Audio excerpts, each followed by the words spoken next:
Bila datang rasa cinta, hati-hati dan waspada, jaga, pelihara serta kuasailah.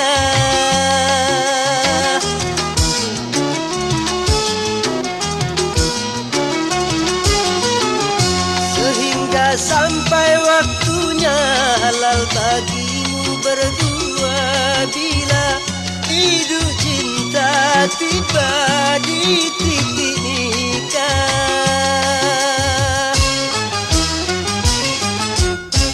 Banyak sudah tunas-tunas muda berguguran sebelum berkembang, korban dari nafsu birahi durjana yang mengatasnamakan